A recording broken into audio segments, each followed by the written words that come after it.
Hope everyone has everyone had good lunch, and that will not come in the way of your participation. That's why perhaps to keep you busy, we have a hands-on session today afternoon. What you have heard in the morning, that you could practice now during this session. Before that, I would like to add a few words about what Dr. Sanjay Chowdhury asked in the morning about the specifications for RLOs, standards and specifications for RLOs. Of course, there are nothing like standards, but specifications, yes. And those specifications are very similar for a good presentation. Most of us will be using the PowerPoint for developing the RLOs, unless you have your specific software like Adobe Create or Articulate. Such type of software has got. But the principles of a good presentation holds good for developing the RLOs also, like use a uniform font, don't use too many fonts on a particular screen, and mostly we use the font size of 12, and mostly we use Arial. So some of these things, which we prescribe for a good presentation using PowerPoint holds good in case of RLOs also. Is that okay, Dr. Chowdhury? Yeah, of course we all know, but yeah, every time we get doubt about it. So is there any guidance for developing a good RLO? And second thing is, in case you would like to express anything about the last last three sessions, you are most welcome to interact now, either about the topics or whatever experience you had which reflects on the topics covered during these three sessions. You are most welcome.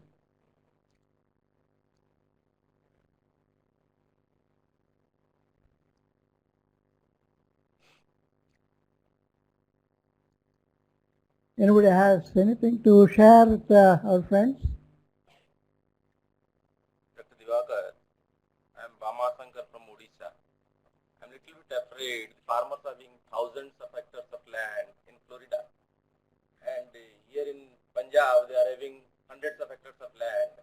And let me take to my place where they are having hardly less than 1 acre of land, and almost 84% of farmers are of marginal and submarginal farmers. And that too, most of the landowners are not involved in farming.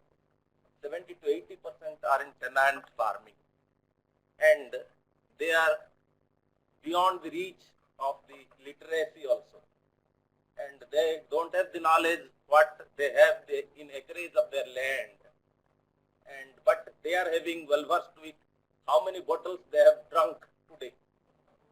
Okay, and with such people, how to communicate?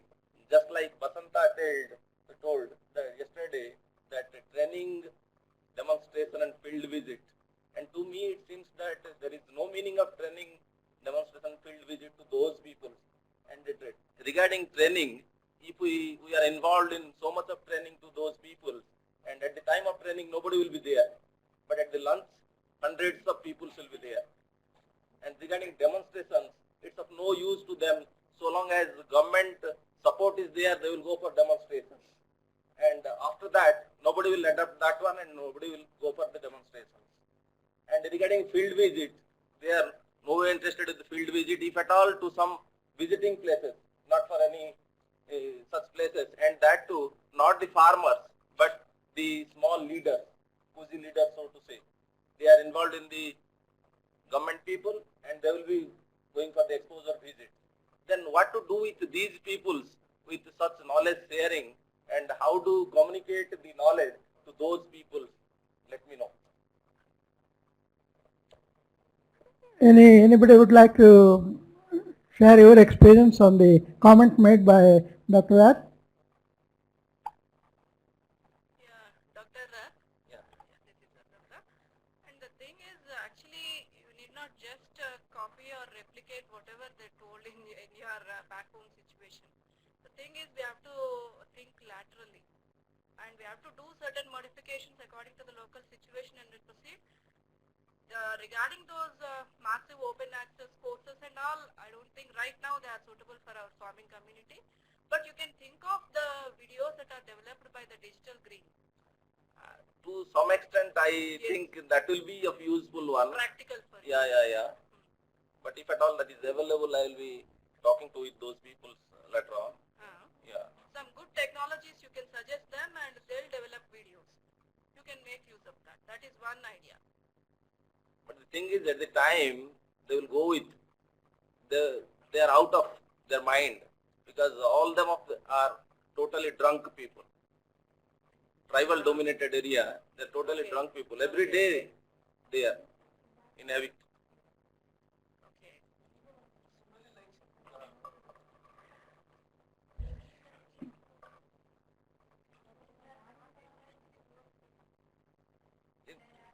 From early in the morning, they start with that local one that is known as handia. Maybe the males. I think females are hard workers there. Females and the child also. Female and child also. Yeah.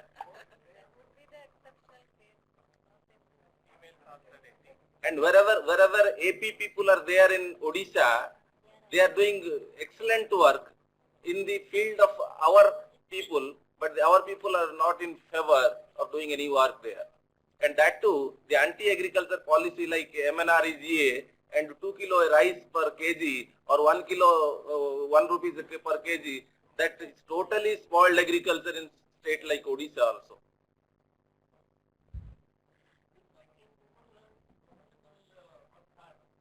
Yeah. Yeah.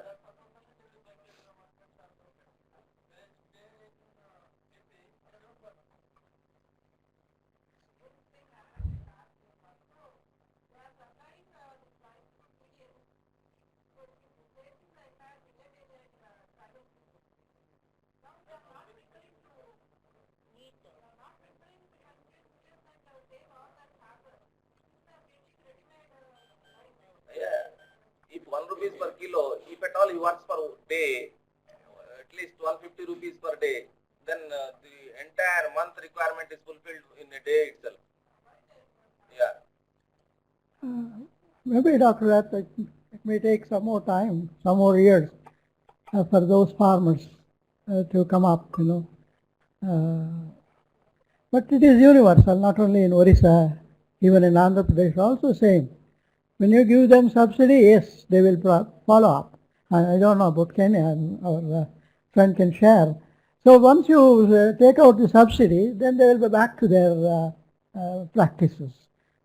We can that we difficult, maybe over time they may be able to. So our friend from Kenya will share what the situation there. Okay, I can share an experience from Kenya. Our farmers, like the farmers we are working with, the sorghum farmers, we started with them when they were not growing anything, because in their area there was no production at all. They could plant a crop, and at the end of the season they had nothing to grow. So they started being supported with food rations by the government. So when we went there to introduce sorghum farming, commercial sorghum farming, they were not very receptive, because they were wondering, why should I grow a crop that I will not get to harvest? But we had some farmers from outside hiring land there and growing the sorghum. Currently, I think more than 60% are doing sorghum, commercial sorghum farming, because they saw the outsiders who came. They are advancing, they are progressing, they are selling their sorghum.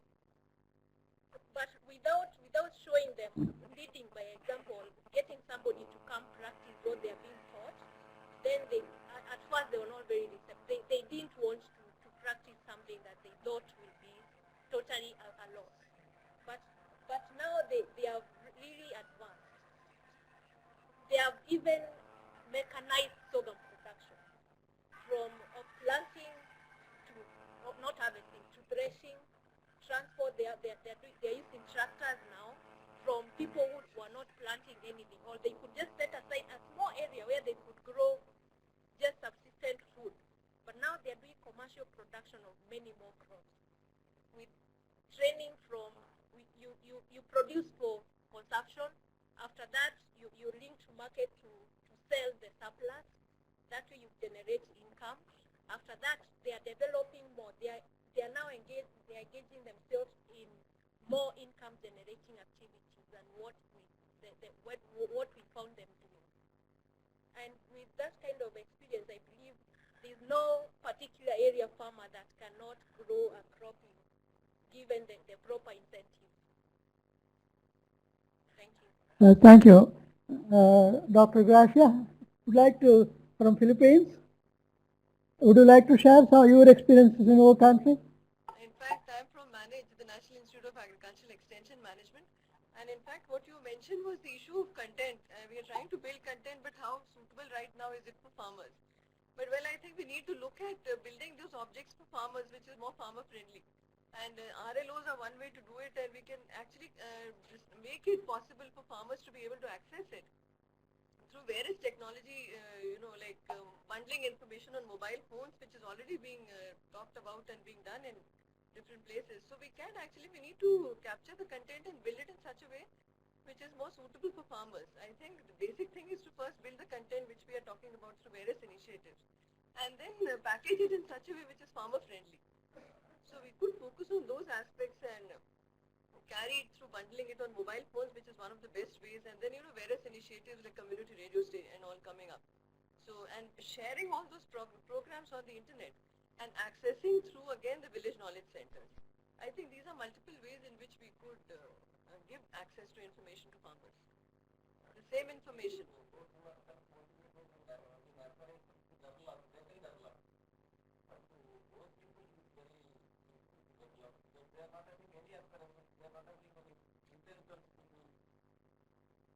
And moreover, we should believe in pushing information, I think, rather than, waiting for them to ask for it. That's another aspect. Just push the information. Many government programs we are approaching them, but I think rather vice versa is more applicable. If they are coming with some problems and we can solutions, that would be appropriate one. But sometimes they're but they're sometimes not aware. At least we could make them aware of it. Dr. Pal from Philippines, would you like to share some of your experiences back home?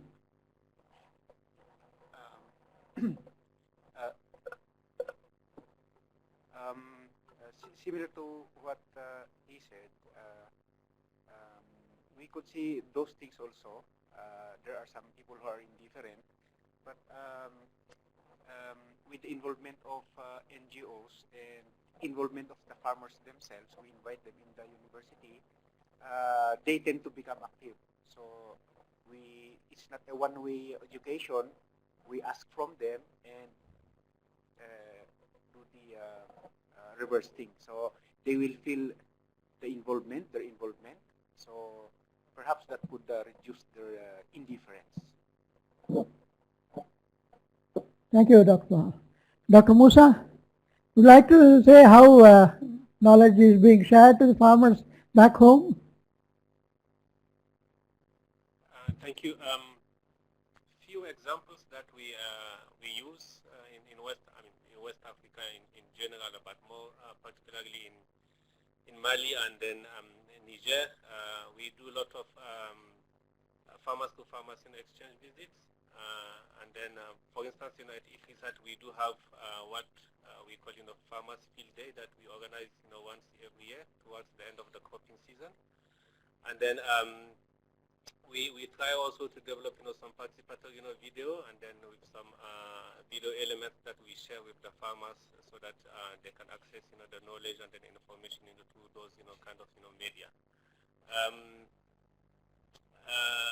Recently, through the Climate Change Agriculture and Food Security Program, we organized some farmers exchange visits through what we call, the Farms of the Future projects, which gives, hopefully, gives to the farmers, a kind of, glimpse of what, the future, might be. And then we really hope that, this kind of approaches, can help them, access, information and then knowledge about agriculture, practices.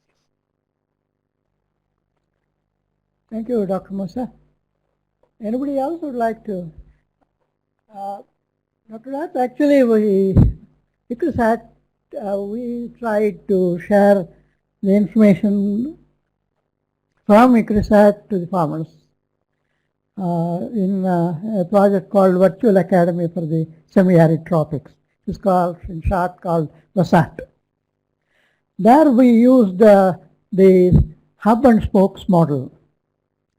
For say 3 or 4 villages, we kept a kiosk and then provided them a computer. And then whatever, and also we provided, and we one of the school drop gentlemen, he has agreed to take care of the kiosk. We trained him how to use the internet, and later on how to use even digital camera. So we provided him the first. Initially, we asked him to collect the farmers' problems and send it by email to ICRISAT for this program. And then we sent it to our scientists here, and then give the a solution for that problem. And then we used to send back an email with the solution. And the kiosk person, he used to disseminate that information to the farmer. Okay, this was taking more time also, and also the scientists are not very clear of what the actual field problem is.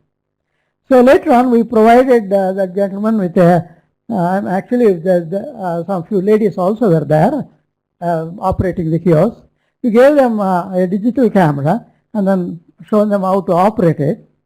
And then when the farmer comes, go to that field and then take a picture of the problem there, maybe a disease or an insect or a soil problem, okay, or the plant stand, whatever may be the problem, and then send the picture along with the email, attached to the email. So the scientists could appropriately analyze the problem and provide the solution. This way we could reduce the amount of errors. We used to send emails, find out what is the problem and how it looks like, what are the symptoms. Every time we had to and fro the emails were going. But once we gave the digital camera, then it was much more. So we had one kiosk for about 3 or 4 villages. Train a person who was interested in, and then we asked the farmers to pay 5 rupees or 3 rupees, whatever maybe for the kiosk, so that no kiosk, the person, whether the lady or will be able to get some money after their voluntary attempt. So this hub and spoke model we tried, and it worked. Of course, those farmers who were always interested in the subsidy, we cannot improve them. Over the years, perhaps they may also change. But this hub and spoke model helped. You may try that kiosk model.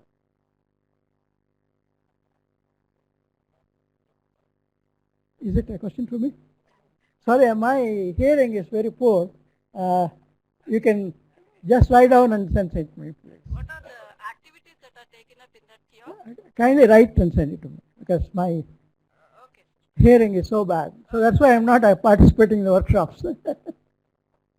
Or else we will interact later. Yeah, yes, Dr. Paul. Just to add up, one practice of our university is to link with a local radio station. So one of our faculty receives the text regarding queries from farmers about agriculture. So we found it very, very effective. At some instance, the farmer, if the farmer forwarded a query or a question about agriculture from this faculty, and that farmer does not receive a reply, I don't know if it's the same here, the farmer will send something like an amount for a text back, so that even if this faculty does not have enough load in his mobile phone, still he can reply, and that we find it effective. Thank you. Thank you, Dr. Yes, yes, Dr. Musa. Just wanted to add that very often we do conduct some off station experiments, what we call demonstration plots at the farmers level. Basically implement some experiments and then in the villages, and then working together with the farmers. But those experiments actually, although we do provide sometimes some of the inputs such as fertilizer, we let them being managed by the farmers. So this is what we call farmers manage experiments. We only as scientists we come and then we discuss with them and then we observe, but they actually do the day-to-day activities. And then we often organize some kind of visits also commented by those same farmers and to explain to their other farmers what they do, and then what are the differences that they see with other plots that do not maybe receive the same kind of treatment. Thank you, Dr. Musa. I have a query, Mrs. Kayos model question. Sir, in this, what's the approximate time period for the farmer to get solution to his problem when he uploads the images?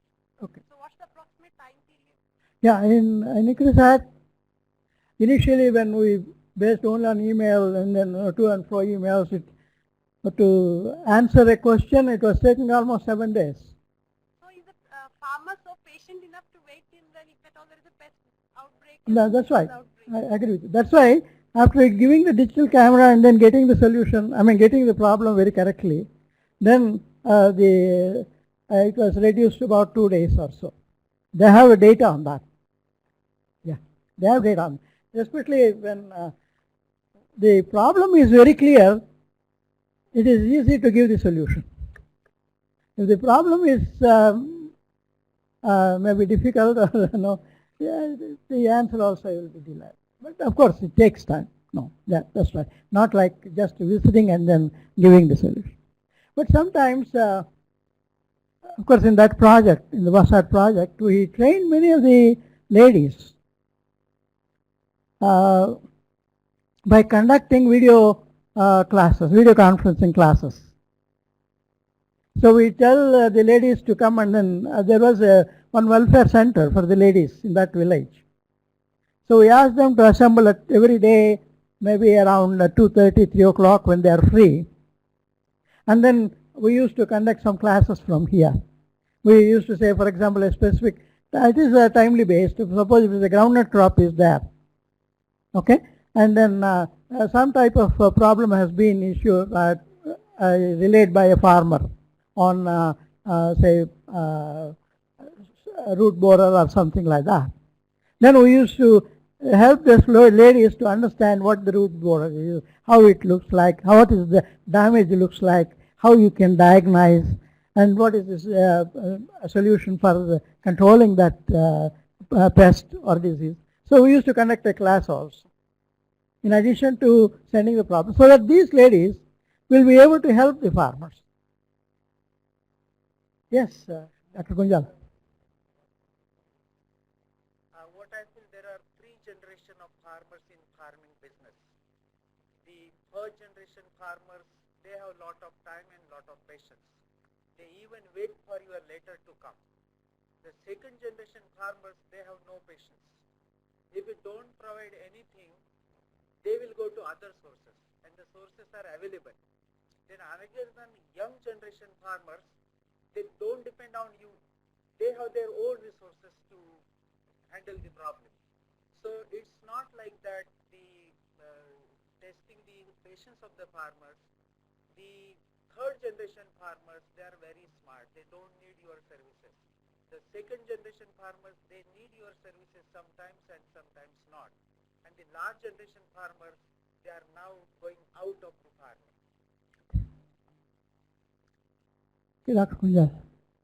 Well, mainly I wanted you to share how you are sharing the information with the farmers. Farmers' problems are many and then very difficult to meet with them also, no doubt about it. But the best way we can share the information to them. Yeah.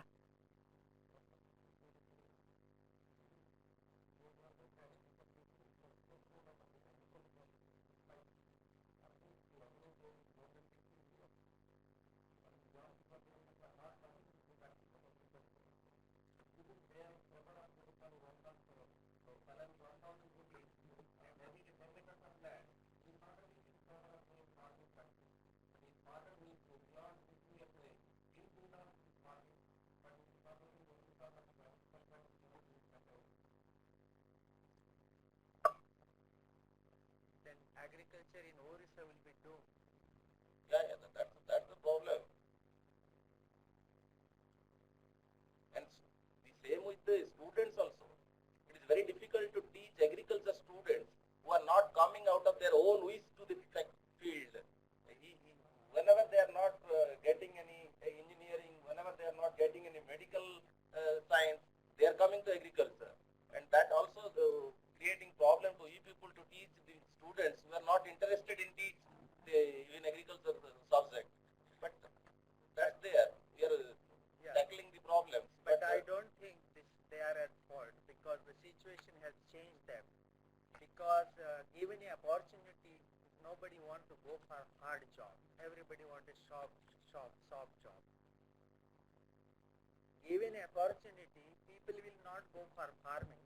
They even ready to become Krishi Sevak and Krishi Sahayak, agriculture assistant in Maharashtra. They have a 10 acres of farm. They don't want to buy to it. So it is a universal in. It's not applicable to Orissa only. And even the parents, they prefer the son-in-law for their daughter, even a sipai or peon, but not a farmer. Let us not talk about the problems the farmers face. Let us talk about the solutions which we need to give to the farmers by sharing our You experiences. have to make the agriculture attractive then. Thank you. Dr. Mehta? No, in fact, what happened that why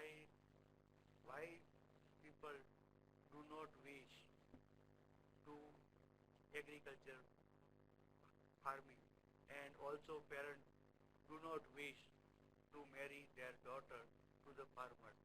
It is only because that the farmers are insecure, number one.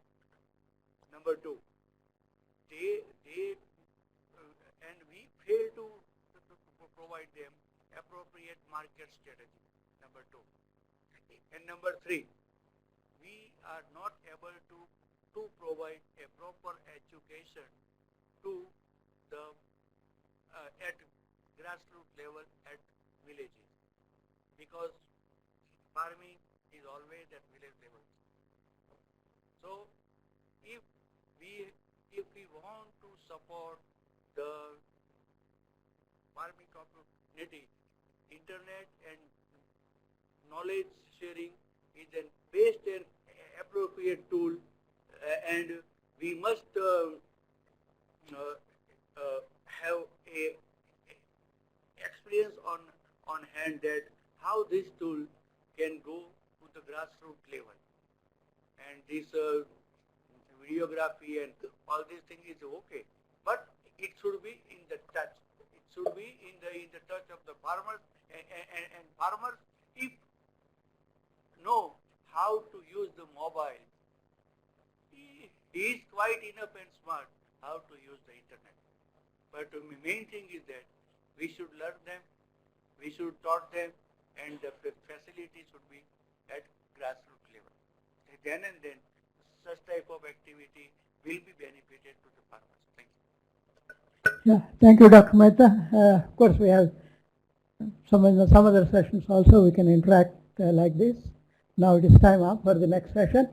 Before going for the next session, I would like to request, there are two sheets where The name has not been mentioned in expressing your experiences. I read this, please tell who is this person is. Experience writing popular articles regarding animal biochemistry to farmers. Who is this gentleman? Can you please tell your name?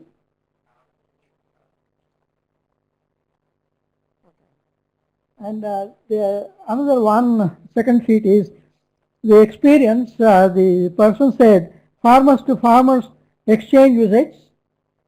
Okay, Dr. Musa.